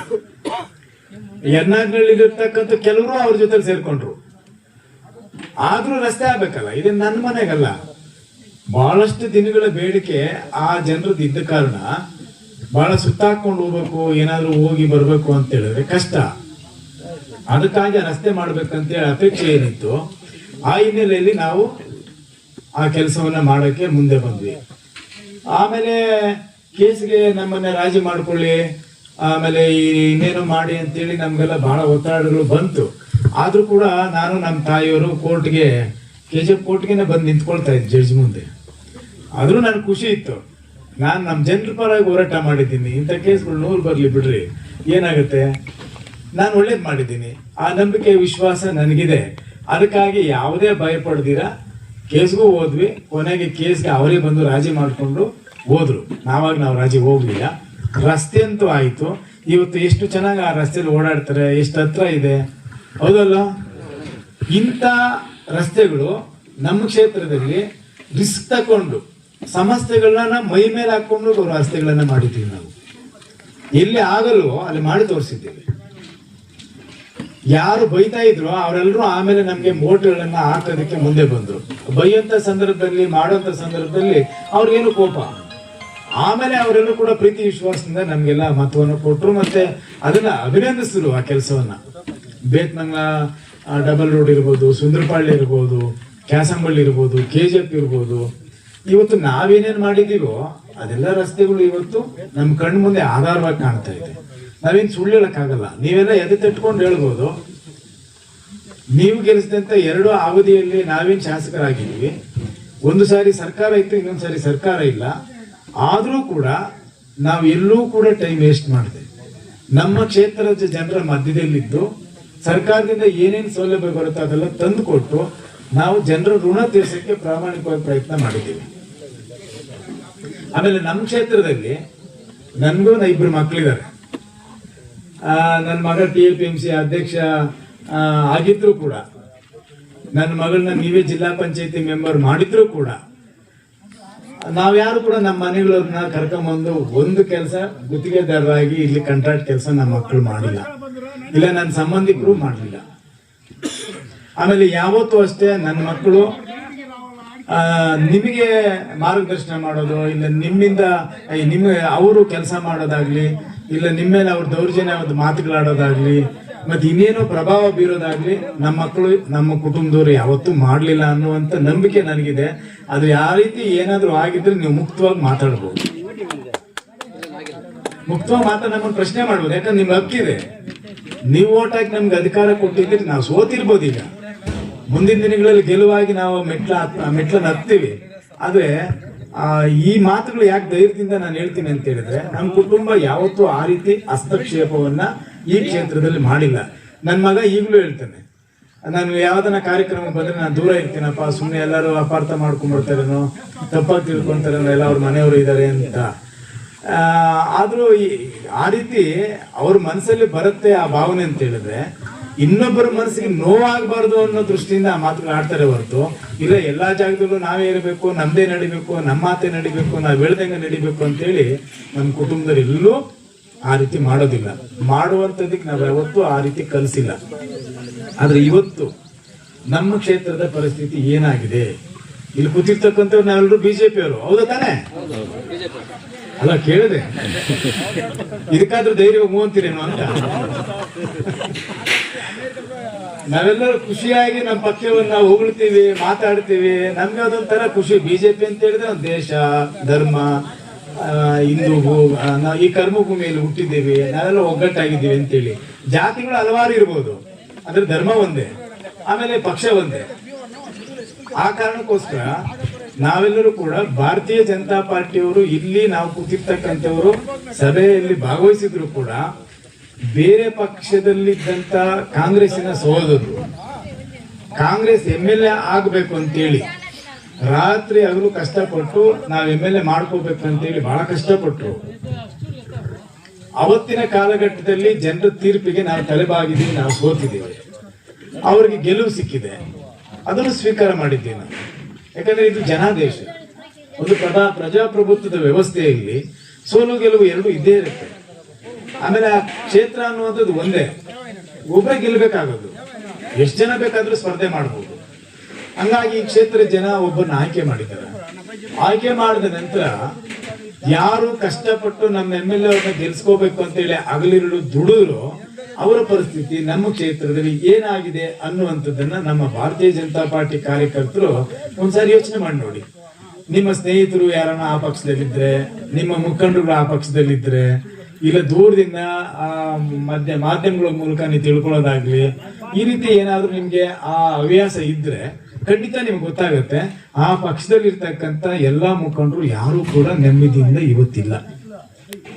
ಅರೆ ನಮ್ಮ ಸರ್ಕಾರ ಇದೆ, ನಮ್ಮ ಶಾಸಕರಿದ್ದಾರೆ, ಇನ್ಯಾರು ಇದ್ದಾರೆ ಅಂತೇಳಿ ಅವ್ರು ಯಾರು ನೆಮ್ಮದಿಯಿಂದ ಇಲ್ಲ. ಆದ್ರೆ ನೀವು ಗೆಲ್ಲಿಸಿದಂತ 2 ಅವಧಿಯಲ್ಲಿ ನೀವು ಎಷ್ಟು ಧೈರ್ಯದಿಂದ ನೀವು ಕೆಲಸಗಳು ಮಾಡ್ತಾ ಇದ್ರಿ, ನಿಮ್ಮೂರುಗಳ ಸಮಸ್ಯೆಗಳು ಹೇಳ್ತಾ ಇದ್ರಿ, ಅದೇ ರೀತಿ ಸ್ಪಂದಿಸಿ ನಾವು ಕೆಲಸ ಮಾಡ್ತಾ ಇದೀವಿ ಅನ್ನೋದು ಕೂಡ ನಿಮ್ ಮುಂದೆ ಇದೆ. ವ್ಯತ್ಯಾಸ ನೋಡ್ರಿ, ಒಂದು ಬೋರ್ವೆಲ್ ಬೇಕು ಅಂತೇಳಿ, ಒಂದು ಮನೆ ಬೇಕು ಅಂತೇಳಿ, ಇನ್ಯಾವುದು ಪೊಲೀಸ್ ಸ್ಟೇಷನ್ ಸಮಸ್ಯೆ, ತಾಲೂಕು ಆಫೀಸ್ ಸಮಸ್ಯೆ, AC DC ಸರ್ಕಾರ ಜೊತೆ ಏನೇ ಕೆಲಸ ಆಗ್ಬೇಕಂದ್ರೂ ಕೂಡ ಖುದ್ದಾಗಿ ನೀವು ಬೇತನಗಳು ಬಂದು ಎಲ್ಲರೂ ಮಾತಾಡ್ತಾ ಇದ್ರಿ, ತಿಳಿಸ್ತಾ ಇದ್ರಿ. ನಾವ್ಯಾರು ಕೋಲಾರ್ಗೆ ಹೋಗಿ ಲೆಟರ್ ತಕೊಂಡ್ ಬಂದ್ರಪ್ಪ ಇನ್ಯಾರೋ ಫೋನ್ ಮಾಡ್ಲಿ ನಾನು ಕೊಡ್ತೀನಿ ಅಂತ ಯಾವತ್ತನ ಹೇಳಿದಿನಾ? ಇದಕ್ಕಾದ್ರೂ ಹ್ಞೂ ಅನ್ರಿ ಜೋರಾಗೆ, ಇಲ್ಲ ಅನ್ರಿ. ఇప్పుడు నేను ఏపోతున్నా 2 సార్లు ఎమ్మెల్యే అయినప్పుడు లెటరేట్కి వస్తే పోలీసు వాళ్ళు ఫోన్ చేయండి వస్తే లేదా తహసీల్దార్కో ఏసీకో డీసీకో చెప్పండి అని వస్తే కోలార్ పోయి నాకు ఫోన్ చేపిస్తే నేను చేస్తానప్పా అని ఎప్పుడన్నా చెప్పిండనా? లెటరేట్ నువ్వు ఆడ చెప్తే ఇస్తానని చెప్పిండనా? లేదు కదా. లేదు ఏమన్నా మీ పైన కోపం చేసుకొని జగడానికి వచ్చిండనా? ఏమి లేదానే. అయితే ఈ పది ఏమైంది మన క్షేత్రంలో అన్ని పనులు ఏడు నడుస్తా ఉంది. కోలార్ పోవాలా, కోలార్ ఇంకా డైరెక్షన్ రావాలా, అట్లా పరిస్థితి మన కాన్స్టిట్యూన్సీకి వచ్చింది. కాంగ్రెస్ వాళ్ళ లీడర్లకి పాపము ఎట్లా అంటే నాకే బెజరైతుంది. నేను దాన్ని తప్పుగా మాట్లాడతాను. ఓ పక్షం అన్నాక ఆయా పక్షంలో ఉండే లీడర్లు మా ఎమ్మెల్యేని గెలిపించుకోవాలా, మేము ఓట్లు జాస్తి ఇప్పేయాలని ఒక స్వాభిమానము, ఒక చలం వస్తుంది. అది వాళ్ళ పార్టీది. అట్లా నిలిచి గెలిపించిన వాళ్ళ పరిస్థితి ఏమైంది? ಯಾವ కాంట్రాక్ట్కు ఇక్కడుండే కాంట్రాక్టర్లకి ఎవరికి కూడా ఒకే ఒక పనులే. కాంగ్రెస్ వాళ్ళకి మనోళ్ళకి వాళ్ళు ఇచ్చలే, మన పార్టీ వాళ్ళకి ఇచ్చనే వాళ్ళు. టెండర్ పోతేనే ఇచ్చలే వాళ్ళు. దాంట్లో తగరాలు చేసి ఏమో అబ్జెక్షన్ చేయడం. వాళ్ళ పార్టీ కాంగ్రెస్ కాంట్రాక్టర్లకే పని ఇచ్చలే. అంతా బెంగళూరు వాళ్ళు, కోలార్ వాళ్ళు వాళ్ళ ఇళ్ళకి వచ్చి ఇప్పుడు పనులు కేజీఎఫ్లో చేస్తూ ఉంటారు. ఇట్లా పరిస్థితి అయిపోయింది. ఆడవాళ్ళకి ఎవరు చేస్తా ఉన్నారు? కేజీఎఫ్లా ఎమ్మెల్యే చేస్తా ఉన్నారా? పోనీ రిజర్వ్ కాన్స్టిట్యున్సీ రిజర్వ్ ఇంకా గెలిచిన ఒక ఎమ్మెల్యే ఆ రిజర్వ్ కేటగిరీ వాళ్ళు కూడా ఎవరు దిక్కేలే. ఇప్పుడు వాళ్ళు కూడా ఓటేసిన వాళ్ళు అయ్యో ఎస్సీలు మేము వాళ్ళు నమ్మి ఓటేస్తుంటారా? ఇప్పుడు మాకు ఎవరు అడిగేవాళ్ళే చేసేవాళ్ళే ఓటేసి అన్యాయమాయా సంపంగి ఓటేసింటే మా మాట వింటామంటే మీకు మాకేమైనా పనులు చేయిస్తామని ఇప్పుడు జనాలు మాట్లాడతారు. దానికి కొంచెం టైం పడుతుంది. జనాలకి నిజం అర్థం కావాలంటే టైం పడుతుంది. చెడ్డది అర్థం కావాలంటే ఒకే సెకండ్. ఒక తిట్టాలంటే దానికి ఏం టైం వద్దు, డేట్ వద్దు, ఎట్లా కావాలో మాట్లాడవచ్చు. మంచితనంగా మాట్లాడాలంటే యువతని చేసి మనం మాట్లాడుకోవాలి. ఎవరి దగ్గర ఎట్లా మాట్లాడాలా, ఏం మాట్లాడితే ఏమవుతుంది, తిరిగి వాపస్ వాళ్ళ మనసులో యావతల మనకి మంచితనంగా మనకి మాట్లాడతారు అనేది మనమంతా యోచన చేసి మాట్లాడితే అది మంచితనము, మంచి మాట. చెడ్డగా మాట్లాడడానికి దానికి ఎవరు అభిప్రాయాలు కానీ ఎవరు డైరెక్షన్ వద్దు. ఎట్లు కావాలంటే అట్లా మాట్లాడవచ్చు. దాని యొక్క ఏమీ ప్రయోజనం లేదు. ಅದಕ್ಕೆ ದೇಶದ ಪ್ರಧಾನಮಂತ್ರಿಗಳು 3ನೇ ಬಾರಿ ದೇಶಕ್ಕೆ ಪ್ರಧಾನಮಂತ್ರಿ ಆಗಿದ್ದಾರೆ. ಜಗತ್ತಿನಲ್ಲಿ ಅಲ್ಲಲ್ಲಿ ಯುದ್ಧಗಳು ಪ್ರಾರಂಭ ಆಗಿದೆ. ಒಂದೊಂದು ಸಾರಿ ನಾವು ಟಿವಿ ಆನ್ ಮಾಡಿದ್ರೆ ಸಾಕು ಎಲ್ಲಾ ಚಾನಲ್ ಅದೇ ಕಾಣ್ತಾ ಇದೆ. ಅಲ್ಲಿ ಬಾಂಬ್ ಹಾಕಿದ್ರು, ಇಲ್ಲಿ ಕ್ಷಿಪಣಿ ಹಾಕಿದ್ರು, ಇನ್ನೇನು ಆಯ್ತು, ಅಲ್ಲಿ 8 ಜನ ಸತ್ರು, ಅಲ್ಲಿಷ್ಟು ನಾಶ ಆಯ್ತು, ಈ ರೀತಿ ಅನಾಹುತಗಳಾಗ್ತಾ ಇದೆ ಅಂತ ಹೇಳಿ ದಿನಾ ಅದೇ ಕೆಲಸ. ಇಷ್ಟು ದೊಡ್ಡ ಸಮಸ್ಯೆಗಳನ್ನ ಬೇರೆ ಬೇರೆ ದೇಶಗಳು ಎದುರಿಸ್ತಾ ಇರ್ತಕ್ಕಂಥ ಸಂದರ್ಭದಲ್ಲಿ ನಮ್ಮ ದೇಶದ ಬಗ್ಗೆ ಬೇರೆ ರಾಷ್ಟ್ರಗಳು ಮಾತಾಡಬೇಕಂದ್ರೂ ಕೂಡ 100 ಸಾರಿ ಯೋಚನೆ ಮಾಡ್ಬೇಕು. ಅವರು ಏನಾದ್ರೂ ಕೆಟ್ಟದಾಗಿ ಯೋಚನೆ ಮಾಡ್ಬೇಕಂತ. ಗ್ಯಾಸ್ ಪ್ರಾಬ್ಲಮ್ ಆಗಿದೆ. ಕಾಂಗ್ರೆಸ್ ಅವರು ಸಿಲಿಂಡರ್ ಹೊತ್ಕೊಂಡು ಹೋರಾಟ ಮಾಡಿದ್ರು, ಧರಣಿಗಳು ಮಾಡಿದ್ರು. ಅದ್ರ ನಿಜ ಏನಾದ್ರು ಗೊತ್ತಾ ಅವರಿಗೆ? ಏನೋ ಬಿಜೆಪಿ ವಿರುದ್ಧವಾಗಿ ಹೋರಾಟ ಮಾಡಬೇಕು, ಧಿಕ್ಕಾರಗಳಿಗೆ ಹೋಗ್ಬೇಕು, ಅದಕ್ಕೆ ಮಾಡ್ತಾ ಇದ್ದಾರೆ ಅಷ್ಟೇ. ನಿಜವಾದ ಸಮಸ್ಯೆ ಇರಾನ್ಗೂ ಇಸ್ರೇಲ್ಗೂ ಅಮೆರಿಕ ಮಧ್ಯದಲ್ಲಿ ನಡೀತಕ್ಕಂಥ ಯುದ್ಧದ ಪರಿಣಾಮವಾಗಿ ಆ ರಾಷ್ಟ್ರಗಳಲ್ಲಿ ಉತ್ಪಾದನೆ ಆಗುವಂತ ಈ ಅನಿಲ ನಮ್ಮ ರಾಷ್ಟ್ರಕ್ಕೆ ಸರಬರಾಜಾಗೋದು ತಡ ಆಗಿದೆ. ಅದಕ್ಕೆ ಅನಿಲದ ಕೊರತೆ ಇದೆ. ಇದು ಜನರಿಗೆ ಹೇಳ್ಬೇಕೋ ಬೇಡ? ಅವ್ರು ಮಾಡ್ತಾ ಇಲ್ಲ. ಕಾಂಗ್ರೆಸ್ ಅವರು ಸುಳ್ಳು ಹೇಳ್ಬೇಕು, ಏನು ಇಲ್ಲ ಅವ್ರಿಗೆ. ಬಿಜೆಪಿ ಅವ್ರ ಮೇಲೆ ಸುಳ್ಳು ಹೇಳೋದಕ್ಕೆ ಏನೂ ಅವ್ರ ಮುಂದೆ ಇಲ್ಲ. ಆಮೇಲೆ ಈಗ ಎಲ್ಲರ ಕೈಯಲ್ಲೂ ಕೂಡ ಸ್ಮಾರ್ಟ್ ಫೋನ್ ಇದೆ, ಸೋಷಿಯಲ್ ಮೀಡಿಯಾ. ಎಲ್ಲರೂ ಇಲ್ಲಿ ತಕ್ಷಣ ಇಲ್ಲಿ ಏನ್ ನಡೀತದೆ, 8 ಜನ ಫೋಟೋ ಹಿಡ್ಕೊಂಡು ನಿಮ್ ಫ್ರೆಂಡ್ಸ್ ಕಳಿಸ್ಬಿಟ್ಟಿದ್ರೆ ಗೊತ್ತಿಲ್ಲ, ಈ ಮೀಟಿಂಗ್ ನ ಕಳಿಸಿರ್ತೀರಿ. ಇಂಥ ಕಾಲದಲ್ಲಿ ನೀವು ಮೋದಿಯವರು ಸರಿಯಾಗಿ ಆಡಳಿತ ಮಾಡಲಿಲ್ಲ, ಬಿಜೆಪಿ ದೇಶದಲ್ಲಿ ಆಡಳಿತ ಸರಿಯಾಗಿ ಮಾಡ್ತಾ ಇಲ್ಲ, ನೀವು ಟ್ರಂಪ್ ಕೇಳ್ತಾ ಇಲ್ಲ, ಇಸ್ರೇಲ್ ಜೊತೆ ಮಾತಾಡ್ಲಿಲ್ಲ, ಇರಾನ್ ಜೊತೆ ಮಾತಾಡಿಲ್ಲ ಅಂತ ಹೇಳಿದ್ರೆ ಮೊನ್ನೆ ಒಂದೇ ಒಂದು ಚೂರು ಏನು ಸಮಸ್ಯೆ ಆಗದಿರ ನಮ್ಮ ಹಡಗು ಎಷ್ಟು ಸುರಕ್ಷಿತವಾಗಿ ನಮ್ಮ ದೇಶ ಬಂದು ತಲುಪಿದೆ. ನಾವು ನೋಡಿದ್ರ ಟಿವಿಗಳಲ್ಲಿ. ಆದ್ರೆ ಬೇರೆ ದೇಶದ ಹಡಗುಗಳು ಇನ್ನೂ ಅಲ್ಲೇವೆ. ಅವ್ರು ಏನ್ ಹೇಳ್ತಾ ಇದಾರೆ ಅಂತ ಹೇಳಿದ್ರೆ, ಇರಾನ್ ಅವರು ನಮ್ಮ ದೇಶದ ಮೇಲೆ ಅಮೆರಿಕ ಮತ್ತು ಇಸ್ರೇಲ್ ಯುದ್ಧ ಪ್ರಾರಂಭ ಮಾಡಿ ಅಪಾರವಾದಂತ ಸಾವು ನೋವುಗಳ ಮಧ್ಯದಲ್ಲಿ ನಷ್ಟವನ್ನು ಕೂಡ ಉಂಟು ಮಾಡಿದೆ. ಅದಕ್ಕೆ ನಾವು ಆಂತರಿಕ ಶುಲ್ಕವನ್ನ ನಾವು ವಸೂಲಿ ಮಾಡ್ತೇವೆ, ನಷ್ಟ ಭರಿಸಬೇಕಾಗಿದೆ ಅಂತೇಳಿ ಎಲ್ಲ ದೇಶಗಳಿಗೂ ಅವರು ಡಿಮ್ಯಾಂಡ್ ಇಟ್ಟಿದ್ದಾರೆ. ಆದ್ರೆ ಭಾರತದ ಹತ್ರ ಅವರು ಒಂದು ನಯ ಪೈಸನ್ನು ಕೇಳಿಲ್ಲ. ಇವತ್ತು ಹಡಗುಗಳು ಬಂದು ಸುಗಮವಾಗಿ ನಮ್ಮ ದೇಶವನ್ನ ತಲುಪಿದೆ. ಮಂಗಳೂರಿಗೂ ಬಂದಿದೆ, ಗುಜರಾತ್ಗೂ ಬಂದಿದೆ ಇಲ್ಲ ನೀವು ನೋಡಿದಿರಲ್ಲ. ಇದನ್ನ ನೀವೆಲ್ಲೂ ಹೋರಾಟ ಮಾಡೋದು ಬೇಡ. ನಿಮ್ಮ ಮನೇಲಿರ್ತಕ್ಕಂಥ ಅಕ್ಕ ತಂಗಿಯರಿಗೆ, ಅಣ್ಣ ತಮ್ಮಂದರಿಗೆ, ತಂದೆ ತಾಯಿ ಈ ಮಾತನ್ನು ಹೇಳಬೇಕು. ಎಲ್ಲಾರು ಮನೆಯಲ್ಲೂ ಒಬ್ಬೊಬ್ಬರೇ ತಾನೇ ಬಂದಿದ್ದೀರಾ? ಹೌದಲ್ಲ? ಇಲ್ಲ ಇದ್ದಿದ್ರು ಚಿನ್ನರ. ಯಾಕೆ ಹೇಳಿದೆ ಅಂದ್ರೆ, ನಮ್ಮ ಮನೆಯಲ್ಲಿ ಮದುವೆ ಆಗಿದ್ರೆ ನಮ್ಮ ಶ್ರೀಮತಿಗೆ, ಮದುವೆ ಆಗದೆ ಇದ್ರೆ ನಮ್ಮ ಅಕ್ಕ ತಂಗಿಯರಿಗೆ, ನಮ್ಮ ತಾಯಿಯೊಂದರಿಗೆ ಈ ಅನಿಲದ ಬಗ್ಗೆ ಅಂದ್ರೆ ಗ್ಯಾಸ್ ಬಗ್ಗೆ ಅವ್ರಿಗೆ ನೀವು ಹೇಳ್ಬೇಕಲ್ಲ. ಸಣ್ಣ ಪ್ರಯತ್ನ. ಯಾಕೆ ಗ್ಯಾಸ್ ನಮಗೆ ಸಿಗ್ತಾ ಇಲ್ಲ, ಇದಕ್ಕೆ ಕಾರಣ ಏನಂತೇಳಿ ನೀವು ಯುವಕರು, ಹಿರಿಯರು, ಬುದ್ಧಿವಂತರು, ವಿಚಾರವಂತರು, ಯಾರ್ಯಾರು ಟಿವಿ ನೋಡ್ತೀರಾ, ಮೊಬೈಲ್ ಅಲ್ಲಿ ಇಟ್ಕೊಂಡು ಎಲ್ಲ ವಿಷಯಗಳು ತಿಳ್ಕೊಂಡು ನೀವೆಲ್ಲರೂ ಕೂಡ ಮೊದಲು ನಿಮ್ಮ ಮನೆಗಳಲ್ಲಿ ತಿಳಿಸಿ, ಯಾಕೆ ಈ ಪ್ರಾಬ್ಲಮ್ ಆಯ್ತು, ಯಾವ ಕಾರಣಕ್ಕೋಸ್ಕರ ಸಿಲಿಂಡರ್ಗಳು ಸಿಗ್ತಾ ಇಲ್ಲ. ಯಾಕಂತ ಹೇಳಿದ್ರೆ ಹೆಣ್ಮಕ್ಳಿಗೆ ತಕ್ಷಣ ಸಿಲಿಂಡರ್ ಸಿಕ್ಕಿಲ್ಲ ಅಂತ ಹೇಳಿದ ತಕ್ಷಣ ಎಲ್ಲರೂ ಇವ್ರೇನ್ ಮಾಡ್ಬಿಡ್ತಾರೆ, ಕಾಂಗ್ರೆಸ್ ಅವರು. ನಿಮ್ಮ ಮನೆ ಪಕ್ಕದಲ್ಲಿ ಯಾರೋ ಕಾಂಗ್ರೆಸ್ ಅವ್ರು ಇರ್ತಾರೆ. ನನ್ನ ಹೆಣ್ಮಗಳು ಆ ನಲ್ಲಿ ಹತ್ರ ಬಿಂದಿಗೆ ಎತ್ಕೊಂಡು ಹೋಗಿ ನೀರು ಹಿಡಿಯಕ್ಕೆ ಹೋಗುತ್ತೆ. ಹೋದ ತಕ್ಷಣ ಅಲ್ಲಿ ಎಲ್ಲ ಮನೆಯವರು ಬಂದಿರ್ತಾರೆ, ಎಲ್ಲ ಪಾರ್ಟಿ ಹೆಣ್ಮಕ್ಳು ಅಲ್ಲಿರ್ತಾರೆ.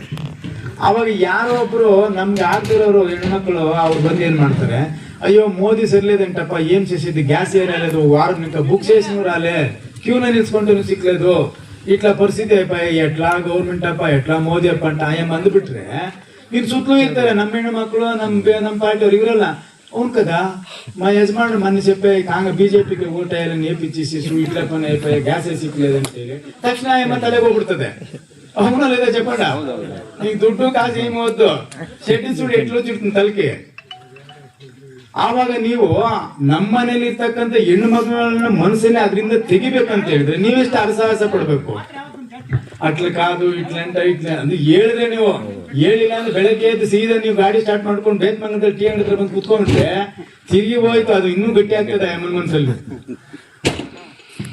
ಈ ರೀತಿ ಸಣ್ಣ ಸಣ್ಣ ಕೆಲಸಗಳನ್ನು ಕೂಡ ಬಹಳ ದೊಡ್ಡದಾಗಿ ಬಂದ್ಬಿಡ್ತದೆ ಎಲೆಕ್ಷನ್ ಟೈಮಲ್ಲಿ. ಮೊದಲು ನಮ್ಮನೆ ನಾವು ಸರಿ ಮಾಡ್ಕೋಬೇಕು. ಯಾರ್ಯಾರ ಮನೇಲಿ 4 ಕೋಟಿ ಇದೆ, 4 ಕೋಟಿ ಮೇಲ್ಕೋಟಿ ಯಾರ್ಯಾರ ಮನೇಲಿ ಇದೆ ಎಲ್ಲ ಕೈ ಇದ್ರೆ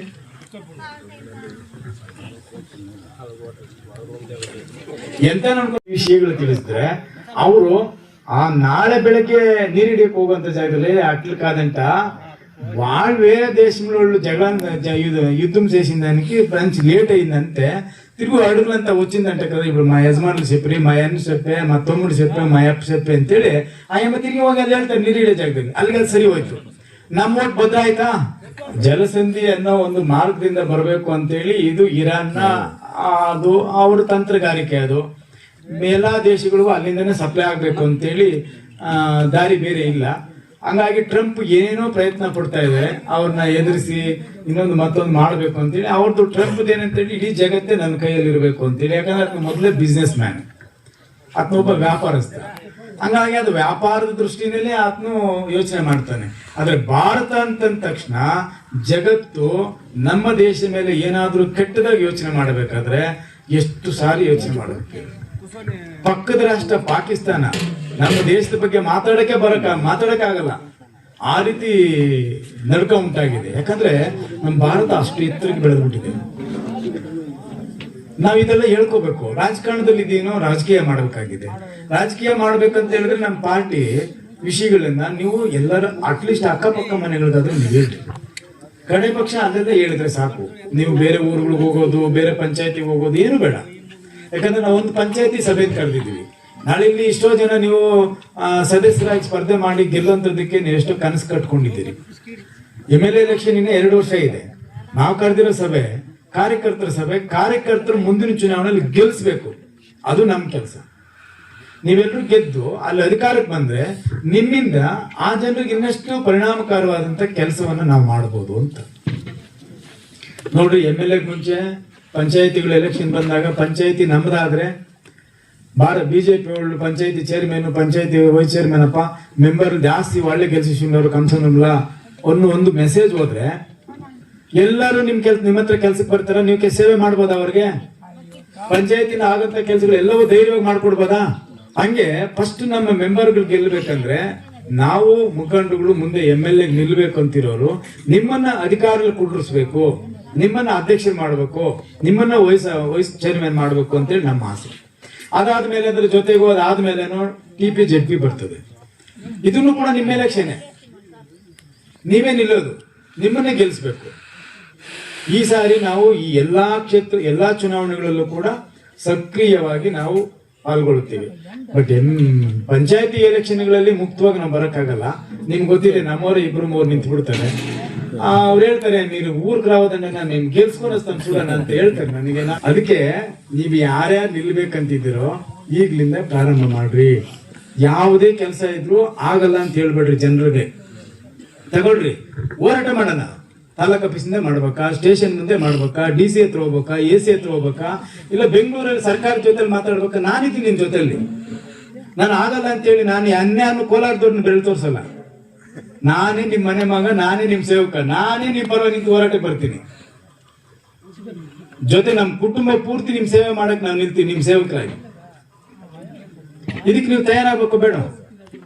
ಮೊದಲು ನೀವು ಗೆಲ್ಲಬೇಕು, ಪಂಚಾಯತಿನಲ್ಲಿ ಅಧಿಕಾರ ನಮ್ಮವ್ರು ಹಿಡಿಬೇಕು. ಅದು BJP ಪಂಚಾಯತಿ ಆಗ್ಬೇಕು. ಇದಕ್ಕೆ ನೀವು ಸಂಕಲ್ಪ ಮಾಡ್ತೀರಾ? ಸಂಕಲ್ಪ ಅಂದ್ರೆ ನೀವು ಧೈರ್ಯ ಮಾಡಿ ಎಲ್ಲ ಒಂದಾಗಿ ಫೀಲ್ಡ್ ಇಳಿತೀರಾ ಅಂತ? ಗೆಲ್ಲಬೇಕಲ್ಲ. 12 ಊರಿದೆ, 16 ಜನ ಮೆಂಬರ್ಗಳಿದ್ದೀರಿ, 17 ಜನ. 17 ಜನದಲ್ಲಿ ನಾವು 17 ಗೆಲ್ಬೇಕಂತ ಹೋಗ್ಬೇಕು. ಇದಕ್ಕೆ ನಾವು ಯಾವ್ದು ಅಪ್ಪಿತಪ್ಪಿ 1-2 ಬಿಟ್ರು ಕೂಡ ಇನ್ನ 15 ಆದ್ರೂ ನಮ್ಗೆ ಬರ್ಬೇಕಲ್ಲ. ಆವಾಗ ಚೇರ್ಮನ್ ಯಾರು ಆಗ್ತಾರೆ? ಬಿಜೆಪಿ ಆಗತ್ತಾ? ವೈಸ್ ಚೇರ್ಮನ್ BJP ಆಗತ್ತಾ? ನಾಳೆ ಲೈಸೆನ್ಸ್ ಹೋಗ್ರಿ, ಚರಂಡಿ ಕೆಲ್ಸಕ್ಕೆ ಹೋಗ್ರಿ, ಬೀದಿ ಲೈಟ್ ಹೋಗ್ರಿ, ಇನ್ಯಾವುದು ಕೆಲಸ ಆಗ್ಬೇಕು ಪಂಚಾಯತಿಗೆ. ಮನ್ ಚೇರ್ಮನ್ ಉಂಡೆ ಬರಪ್ಪ ಎಲ್ಲ ಕೆಲಸ ಇಲ್ಲ, ನೋಟಿಸ್ ಗೆಲ್ಪಿಲ್ಲ ಅಂತ ನಮ್ಮ ಕಾರ್ಯಕರ್ತರು ಮಾತಾಡಿ ಧೈರ್ಯವಾಗಿರ್ತಾರೆ ಊರುಗಳಲ್ಲಿ. ಇವತ್ತು ಒಂದು ಸಣ್ಣ ಕೆಲಸ ಆಗ್ಬೇಕಂದ್ರೆ ನಿಮ್ ಕಾನ್ಸ್ಟೇಬಲ್ ನಿಮ್ಗೆ ಗೌರವ ಕೊಡಲ್ಲ, ಪೊಲೀಸ್ ಗೌರವ ಕೊಡಲ್ಲ. ನಿಮ್ಗೆ ಕೊಡ್ತಾರಾ? BJP ಅಂದ್ರೆ ಸಾಕು, ನಾವೇನೋ ಬೇರೆ ದೇಶದಿಂದ ಬಂದ್ಬಿಟ್ಟು ಕಾಣ್ತೀವಿ ಅವ್ರ ಕಣ್ಣಿಗೆ. ಯಾಕಂದ್ರೆ ಕಾಂಗ್ರೆಸ್ ಅವರು ಹಂಗೆ ಹೇಳಿರ್ತಾರೆ. ಆದ್ರೆ ನಾವು ಅಧಿಕಾರದಲ್ಲಿದ್ದಾಗ ಈ ರೀತಿ ಕಾಂಗ್ರೆಸ್ ಅವರು JDS ಅವರು ಅವ್ರು ತೊಂದರೆ ಕೊಡ್ಬೇಕಂತ ನಾವು ತೊಂದರೆ ಕೊಡಕ್ ಹೋಗ್ಲೇ ಇಲ್ಲ. ಅವ್ರ ಪಾಡ್ಗ ಅವ್ರನ್ನ ಬಿಟ್ಬಿಡ್ತಾ ಇದ್ವಿ, ಅವ್ರೇನೋ ಮಾಡ್ಕೊಳ್ಳೋರು. ನಮ್ಮ ಪಕ್ಷದವ್ರು ಬಂದಾಗ ಅವ್ರು ಏನ್ ಹೇಳ್ತಾರೋ ಆ ಕೆಲಸ ಮಾಡ್ಕೊಂಡು ಹೋಗ್ತಾ ಇದ್ವಿ. ಈ ರೀತಿ ದ್ವೇಷದ ರಾಜಕಾರಣ ನಾವು ಯಾವತ್ತೂ ಮಾಡ್ಲಿಲ್ಲ. ಇವತ್ತು ನೋಡ್ರಿ, ಎಲ್ಲಿ ನೋಡ್ರಿ BJP ಅವ್ರು ಅಂದ ತಕ್ಷಣ ಅವ್ರು ನಮ್ಮನ್ನ ಯಾವ ರೀತಿ ಕಾಣ್ತಾರೆ ನೋಡ್ರಿ. ಇದೆಲ್ಲವೂ ಕೂಡ ನಿಮ್ ಮನಸ್ಸಲ್ಲಿ ಕೂತ್ಕೋಬೇಕು. ನಮ್ಮ ಮನೇಲಿರ್ತಕ್ಕಂಥ 5 ಓಟು, 4 ಓಟು, 2 ಓಟು, 3 ಓಟು ಇವೆಲ್ಲವೂ ಕೂಡ ಮೊದಲು ನಾನು ಮನೇಲಿ ನಾನು ಸರಿ ಮಾಡ್ಕೋಬೇಕಂತ ಹೇಳಿದ್ರೆ ನಿನ್ನ ಬೂತಲ್ಲಿ ನೀನ್ ಗೆದ್ದೇ ಗೆಲ್ತೀಯ. ಅದು ನಂಬಿಕೆ, ನಿನಗೆ ವಿಶ್ವಾಸ ಬಂತು ಅಂದ ಮೇಲೆ ಹೋಗು ಪಕ್ಕದ ಮನೆ ಹತ್ರ, ನಿಮ್ ಸಂಬಂಧಿಕರ ಹತ್ರ, ನಿಮ್ ಸ್ನೇಹಿತರ ಹತ್ರ, ಆ ಮತದಾರ ಹತ್ರ ಮಾತಾಡ್ರಿ. ಆವಾಗ ನೀವು ಹೆಚ್ಚಾಗಿ ಮಾಡೋದಕ್ಕೆ ಪ್ರಯತ್ನ ಪಡ್ತಾ ಇದ್ದೀರಿ ಅಂತ ಅರ್ಥ. ಇದಿಲ್ಲ ಅಂತ ಹೇಳಿದ್ರೆ ನಾವು ಈ ಸಾರಿ ಸ್ಟೇಟ್ ಅಂತ ನಾನು ಗೌರ್ಮೆಂಟ್ ಹಬ್ಬ వచ్చేది ಅಂತ ನಾವು ಅಲ್ಲಲ್ಲಿ ಮಾತಾಡ್ಕೊಳ್ತೀವಿ. ಯಾಕಂದ್ರೆ ಜನ ಮಾತಾಡ್ಕೊಳ್ಳೋದು ಟಿವಿಗಳಲ್ಲಿ ಪತ್ರಿಕೆಗಳಲ್ಲೆಲ್ಲ ಮಾಡ್ತಾ ಇರೋ ಸುದ್ದಿ ನೋಡಿದಾಗ ಒಂದು ಮಾನಸಿಕವಾಗಿ ಧೈರ್ಯ ನಿಮ್ಗೆ, ನಮ್ಗೆಲ್ಲರಿಗೂ. ನೆಕ್ಸ್ಟ್ ನಮ್ ಗೌರ್ಮೆಂಟ್ ಬರುತ್ತೆ. ನೆಕ್ಸ್ಟ್ ನಮ್ ಗೌರ್ಮೆಂಟ್ ಬರ್ಬೇಕಂದ್ರೆ ನಾವಿಲ್ಲೇನ್ ಮಾಡ್ಬೇಕು? ನಮ್ ಪಂಚಾಯತಿ ಮೆಂಬರ್ನ ಗೆಲ್ಸ್ಕೋಬೇಕು, ನಮ್ಮ ಜಿಲ್ಲಾ ಪಂಚಾಯತ್ ತಾಲೂಕ್ ಪಂಚಾಯತಿ ಮೆಂಬರ್ನ ಗೆಲ್ಸ್ಬೇಕು, ಆನಂತರ ನಮ್ಮ MLA ಗೆಲ್ಸ್ಕೋಬೇಕು. ಆವಾಗ ನೀವು ರಾಜ್ಯದಲ್ಲಿ ಸರ್ಕಾರ ಬಂದಾಗ ನೀವೇನ್ ಅಂದ್ಕೊಂಡು ಮನೇಲಿ ತೀರ್ಮಾನ ಮಾಡ್ತಿರೋ ಅದು ವಿಧಾನಸೌಧದಲ್ಲಿ ನಡೀತದೆ. ಆ ಕೆಲಸ ಮಾಡಕ್ ನಾನಿದ್ದೀನಿ. ಕೆಲಸದಲ್ಲಿ ಯಾವತ್ತೂ ನಾನು ವೀಕ್ ಆಗಿದ್ದೀನ? ಅಧಿಕಾರ ಇದ್ದಾಗ ಗೋಪಾಲಣ್ಣ ಇವ್ರು ಏನ್ ಹೇಳ್ತಾರೆ ಆ ಕೆಲಸ ತಕ್ಷಣ ಮಾಡ್ಬೇಕು. ಏನಾಗತ್ತಾ ಆಗಲ್ವಾ ಅದನ್ನ ಹೇಳ್ಬೇಕು. ನಾಳೆ ನಾಳಿದ್ದು ಆಚರಣೆ ನಡೀತಲ್ಲ. ಯಾಕೆ ಗೊತ್ತಾ? ಇವರು ನಮ್ಗೆ ಓಟ್ ಕೊಟ್ಟು ನಮ್ಗೆ ಅಧಿಕಾರ ಕೊಟ್ಟಿದ್ದಾರೆ, ಆ ಋಣ ನಮ್ಮ ಮೇಲೆ ಇದೆ, ಅದು ನಮ್ಮ ಜವಾಬ್ದಾರಿ. ನಮ್ಮನ್ನು ನಂಬಿದ್ದಾರೆ. ನಾನೊಬ್ಬ SC ಆಗಿದ್ದೀನಿ, ಮೀಸಲು ಕ್ಷೇತ್ರ ಇದು. ಜನರಲ್ ಕ್ಯಾಟಗಿರಿ ಅವರೆಲ್ಲ ನಮಗ್ ವೋಟ್ ಹಾಕ್ಬೇಕಂದ್ರೆ ನಮ್ಗೆ ನಂಬಿ ಅವ್ರು ಎಷ್ಟು ಸಾರಿ ಯೋಚನೆ ಮಾಡಲ್ಲ, ಈ ವ್ಯಕ್ತಿ ನನ್ಗೆ ಗೌರವ ಕೊಡ್ತಾರ ಇಲ್ವಾ, ಹೋದ ತಕ್ಷಣ ಮಾತಾಡ್ತಾರ ಇಲ್ವಾ, ಪ್ರೀತಿ ವಿಶ್ವಾಸದಿಂದ ಇರ್ತಾರ ಇಲ್ವಾ, ಪೊಲೀಸ್ ಪ್ರಾಬ್ಲಮ್ ಆದ್ರೆ ಏನು, ಇಲ್ಲಾಂದ್ರೆ ನಾವು ನೆಮ್ಮದಿಯಾಗಿ ಬದುಕೋದು ಹೆಂಗೆ. ಕೆಲವು ಕಡೆ ಅಟ್ರಾಸಿಟಿ ಕೇಸ್ಗಳಾಗ್ಬಿಡ್ತವೆ, ಇದರಿಂದ ನಾವು ನೊಂದಿದೀವಿ, ಮುಂದೆ ಹೆಂಗಪ್ಪ, ಇವೆಲ್ಲ ಯೋಚನೆ ಮಾಡ್ತಾನೆ ನಮ್ಗೆ ಜನರಲ್ ಕಮ್ಯುನಿಟಿ ವೋಟ್ ಹಾಕೋದು. ಹೌದಲ್ಲ ಹೇಳ್ರಿ? ಆ ರೀತಿ ನಮಗೆ ಒಳ್ಳೆ ಮನಸ್ಸು ನನ್ನ ಮೇಲೆ ಬರ್ಬೇಕಂತ ಹೇಳಿದ್ರೆ ನಾನು ಹೆಂಗ್ ನಡ್ಕೋಬೇಕು ಅನ್ನೋದು ಬಹಳ ಇಂಪಾರ್ಟೆಂಟ್. ಇದು ಒಂದು ಮನೆ, ಅವರು ನಮ್ಗೆ ಹಿರಿಯರು, ಹಿಂಗ್ ಹೋಗಪ್ಪ ಇದು ಒಳ್ಳೆ ದಾರಿ ಅಂದಾಗ ನಾವು ಆರಾಮಾಗಿ ತಲೆ ಬಗ್ಸ್ಕೊಂಡು ಅವ್ರು ಹೇಳ್ದಂಗೆ ಕೆಲಸ ಮಾಡ್ಕೊಂಡು ಹೋಗ್ತಾ ಇದ್ರೆ ಎಲ್ಲಾ ಆಶೀರ್ವಾದನೂ ಸಿಕ್ಕತ್ತೆ, ಎಲ್ಲಾ ಪ್ರೀತಿನೂ ಸಿಕ್ಕತ್ತೆ. ಇಲ್ಲ ನಾನು MLA ನಾನು ಹೇಳ್ದಂಗೆ ಕೇಳಬೇಕು, ನಂದೇ ನಡೆಯೋದು ಅಂತ ಹೇಳಿದ್ರೆ ಎಷ್ಟು ದಿನ? ಎಲ್ಲರದು ಅಷ್ಟೇ. ಈಗ ನಾವು 2 ಸಾರಿ ಅಧಿಕಾರ ಕಳ್ಕೊಂಡಿದ್ರು ಕೂಡ ನಮ್ಮ ಮೇಲೆ ಯಾಕೆ ಇಷ್ಟು ಪ್ರೀತಿ ಮಾಡ್ತಾರೆ ಜನ ಕ್ಷೇತ್ರದಲ್ಲಿ ಅಂತ ಹೇಳಿದ್ರೆ ನಮ್ಮಲ್ಲಿರ್ತಕ್ಕಂಥ ಒಂದಷ್ಟು ಒಳ್ಳೆ ನಡತೆ ಗುಣ ಇಷ್ಟೇ, ಇನ್ನೇನು ಇಲ್ಲ. ನಾವೇನು ಎಲ್ಲರಿಗೂ ಬಂದವ್ರಿಗೆಲ್ಲ ನಾವು ಬಾಚಿ ಹಣ ಕೊಡೋಕ್ಕಾಗತ್ತೇನ? ಪ್ರೀತಿ ವಿಶ್ವಾಸದ ಮುಂದೆ ಯಾವ ಬೆಲೆ ಕಟ್ಟಕ್ಕಾಗತ್ತೆ ಹೇಳ್ರಿ? ಅದಕ್ಕೆ ಬೆಲೆ ಕಟ್ಟಕ್ಕೆ ಆಗೋದಿಲ್ಲ. ರಾಜಕಾರಣ ಅಂದ ತಕ್ಷಣ ಇವತ್ತಿನ ಪರಿಸ್ಥಿತಿಯಲ್ಲಿ ಹಣ ಮುಖ್ಯನೋ ಅಂತ ಬಂದ್ಬಿಟ್ಟಿದೆ. ಅದ್ರ ಮುಂದಿನ ಎಲೆಕ್ಷನ್ ಅಲ್ಲಿ ಇಲ್ಲೆಲ್ಲ ಇವ್ರು ಆನ್ ಮಾಡಕ್ಕೆ ಇಟ್ಕೊಂಡವ್ರೆ ಟಿವಿ ಇದು ಏನು ಮೊಬೈಲ್ಗಳನ್ನ, ಯಾರು ಏನ್ ತಪ್ಪು ಮಾಡಿರ್ತಾರೆ ಕೊಟ್ಟಿರ್ತಾವ ಅಂತ. ನಾನು ಅದನ್ನ ಮಾತಾಡಕ್ ಹೋಗಲ್ಲ. ಎಲೆಕ್ಷನ್ ಮಾಡೋಣ, ಎಲ್ಲರೂ ಚೆನ್ನಾಗಿ ಎಲೆಕ್ಷನ್ ಮಾಡೋಣ, ಇಲ್ಲ ಬಾರಿ ಯಾರು ಎದುರಕ್ಕೆ ಹೋಗ್ಬೇಡ್ರಿ.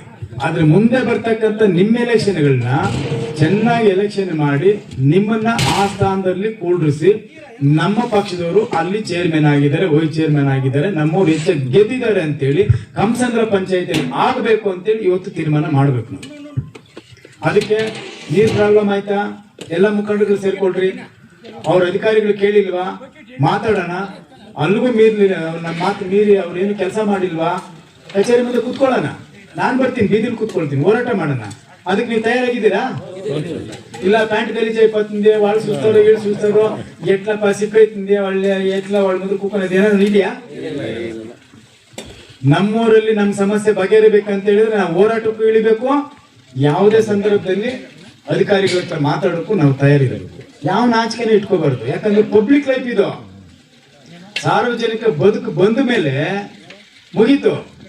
ಇದು ಸಮಸ್ಯೆಗಳು ನಾವು ಎದುರಿಗೆ ಹಾಕೊಂಡು ಬಂದಂಗೆ. ಇದು ನಮ್ಮೂರಲ್ಲಿ ನಾವು 1-2 ಕೆಲಸ ಮಾಡ್ಕೊಟ್ಟಿಲ್ಲ ಅಂತ ಹೇಳಿದ್ರೆ ಮತ್ತೆ ನಮ್ಮನ್ನ ಹೆಂಗ್ ನಂಬಿ ಓಟ್ ಹಾಕ್ತಾರೆ ಅವ್ರು ಹೇಳ್ರಿ?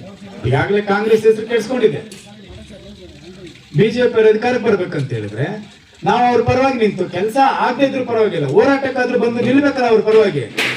ಯಾವ್ದೋ ಅಧಿಕಾರಿ ಬರ್ತಾರಪ್ಪ, ಪೊಲೀಸರೇ ಇಟ್ಕೊಳ್ರಿ, ನಿಮ್ಮೂರಲ್ಲಿ ಸಣ್ಣ ಗಲಾಟೆ ಆಗೋಯ್ತು, ನೀವು ಪೊಲೀಸ್ ಸ್ಟೇಷನ್ಗೆ ಹೋಗ್ತೀರಾ, ಅವ್ರಿಗೆ ಗೊತ್ತಾಗುತ್ತೆ, ಯಾರೋ ಒಬ್ರು ಹೇಳ್ತಾರೆ, ನೀವು ಹೋದ ತಕ್ಷಣ ಕರೀತಾರೆ, ಕುಂಡಿಸ್ಕೊಂತಾರೆ, ಮಾತಾಡ್ತಾರೆ, ಇಲ್ಲ ಅಂತ ಹೇಳಲ್ಲ. ಪೊಲೀಸರು ಆ ಕೆಲಸನೂ ಮಾಡ್ತಾರೆ. ನಿಮ್ ಎದುರಾಳಿ ಬರ್ತಾನೆ, ಸರ್ ಅವ್ರು ಬಿಜೆಪಿ ಸರ್, ನಾನು ಕಾಂಗ್ರೆಸ್ ಸರ್, ಫೋನ್ ಮಾಡ್ಲಾ MLA ಫಸ್ಟ್ ನನ್ ಕೇಸ್ ತಗೊಳ್ಳಿ ಸರ್ ಅಂತಾರೆ. ಆವಾಗ ನಿಮ್ ಪರವಾಗಿ ಮಾತಾಡೋದು ಕಡಿಮೆ ಆಗುತ್ತೆ, ಅವನ ಪರವಾಗಿ ಜಾಸ್ತಿ ಮಾತಾಡೋದು ಜಾಸ್ತಿ. ಇದು ಅನುಭವ ಆಗಿದೆಯಾ? ಆಗಿದೆ ತಾನೆ? ನಾವ್ ಇದಕ್ಕೆ ಸುಮ್ಮನೆ ಕೂರ್ಬೇಕಾ? ಕಾನೂನು ಕಾಂಗ್ರೆಸ್ಗೂ ಒಂದೇ, ಬಿಜೆಪಿಗೂ ಒಂದೇ, ಇನ್ನು ಎಲ್ಲಾ ಪಾರ್ಟಿಗೂ ಒಂದೇ. ಇದು ಬಾಬಾ ಸಾಹೇಬ್ ಅಂಬೇಡ್ಕರ್ ಅವರು ಸಂವಿಧಾನ ಎಲ್ಲರಿಗೂ ಸೇರಿದ್ದು, ಅದು ಕಾಂಗ್ರೆಸ್ಗೆ ಅಷ್ಟೇ ಅಲ್ಲ. ಇದನ್ನ ನಾವು ಅರ್ಥ ಮಾಡ್ಕೋಬೇಕು, ಕೇಳ್ಬೇಕು. ನೀವು 1 ಸಾರಿ 2 ಸಾರಿ ನಮ್ಮ ಅನ್ಯಾಯ ಆಗಿರೋದನ್ನ ಕುತ್ಕೊಂಡು ಸ್ಟೇಷನ್ ಮುಂದೆ ದಂಡಿ ಕುತ್ಕೊಳ್ಳೋ ನಡ್ರಿ, ಯಾಕೆ ನ್ಯಾಯ ಸಿಕ್ಕೋದಿಲ್ಲ? ಯಾರು ಇಲ್ಲ ಅನ್ನಕ್ಕಾಗಲ್ಲ. ಯಾವಾಗ ನಾವು ಭಯಪಟ್ಟು ಮನೆಗೆ ಹೋಗ್ತೀವೋ ನಮ್ಮನ್ನು ಎದುರಿಸ್ತಾನೆ ಇರ್ತಾರೆ. ಒಳಗಾಗ್ತೀನಿ, ಕೇಸ್ ಹಾಕ್ತೀನಿ, ಜೈಲು ಕಳಿಸ್ತೀನಿ ಅಂತಾರೆ. ಅಷ್ಟಕ್ಕೆ ಎದುರು ಬಿಡ್ತಾರೆ ನಮ್ಮವರು. ತಪ್ಪು ಮಾಡಿದಾಗ ಮಾತ್ರ ಎದುರ್ಬೇಕು, ತಪ್ಪು ಮಾಡದೇ ಇದ್ದಾಗ ಯಾರು ಎದುರಂತ ಅವಶ್ಯಕತೆನೇ ಇಲ್ಲ. ಯಾವಾಗ ನಾವು ತೆಗೆದುಕೊಂಡಿರ್ತಕ್ಕಂಥ ವಿಷಯ ಸರಿ ಇದೆಯಾ ತಪ್ಪಿದೆಯಾ ಅಂತೇಳಿ ಫಸ್ಟ್ ನಾವು ಅರ್ಥ ಮಾಡ್ಕೋಬೇಕು. ಅಧಿಕಾರಿಗಳ ಮುಂದೆ ಕೂತ್ಕೊಂಡಾಗ ಮಾತು ಕರೆಕ್ಟ್ ಆಗಿರ್ಬೇಕು.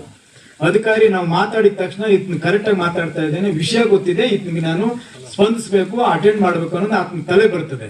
ನಮಗೆ ಆ ವಿಷಯನೇ ಗೊತ್ತಿಲ್ಲ, ಸ್ವಾಮಿ ನಾನು ಕಂಪ್ಲೇಂಟ್ ತಗೋ, ಸ್ವಾಮಿ ಏನ್ ಕಂಪ್ಲೇಂಟ್ ತಗೊಳ್ಳೋದು ಅಂತ ನಾವು ಹೇಳ್ಬೇಕು. ನಮ್ಮೂರಲ್ಲಿ ಗಲಾಟೆ ಆಗಿದೆ, ಇಷ್ಟು ಅನ್ಯಾಯ ಆಗಿದೆ, ಇದು ಜನರು ಆ ಊರವ್ರೆಲ್ಲ ಬಂದು ಹೇಳ್ತಾ ಇದ್ದಾರೆ, ಅನ್ಯಾಯ ಆಗಿರೋ ಪರವಾಗಿ ನೀವು ನ್ಯಾಯ ಕೊಡಿಸಿ ಅಂತೆಲ್ಲ ಹೇಳ್ಬೇಕು. ಏನಿಲ್ಲ ಅಂದಾಗ ಸಂಘಟನಾತ್ಮಕ ಶಕ್ತಿಯಿಂದ ಒಂದು ಶಕ್ತಿಯಾಗಿ ನಾವೆಲ್ಲರೂ ಕೂಡ ಅಲ್ಲಿ ಹೋರಾಟಕ್ಕೆ ಇಳಿದ್ರೆ ಎಲ್ಲ ಸಮಸ್ಯೆಗಳ ಬಗ್ಗೆ ನಾವೆಲ್ಲ ಹೋರಾಟದಿಂದ ಚಳವಳಿಯಿಂದ ಬಂದಂತವ್ರು, ಹೋರಾಟಕ್ಕೆಲ್ಲ ಎದುರಕ್ಕೆ ಹೋಗ್ಬಾರ್ದು. ಎಲ್ಲ ಹಾಗೇ MLA ಆಗ್ಬಿಟ್ಟು ಇನ್ಯಾಗೆ ಯಾರೋ ಲೀಡರ್ ಆಗ್ಬಿಟ್ಟಿದ್ರೆ ಅವತ್ತು ನಿಮ್ಗೆ ಭಯ, ಹಿಂಗೆ ಮೈತಿಂದ ಎಟ್ಲೈತಿ. ನಮ್ಗೇನು ಅದೆಲ್ಲ ಏನಿಲ್ಲ. ಅಧಿಕಾರ ಇದ್ದೇ ಇದ್ದಾಗಲೂ ಇನ್ನೂ ಹೆಚ್ಚು ಕೆಲಸ ಮಾಡೋ ಶಕ್ತಿ ನಮ್ಗಿದೆ. ಅರ್ಥ ಮಾಡ್ಕೊಂಡು ಒಗ್ಗಟ್ಟಾಗಿ ನಾವು ಹೋಗ್ಬೇಕು.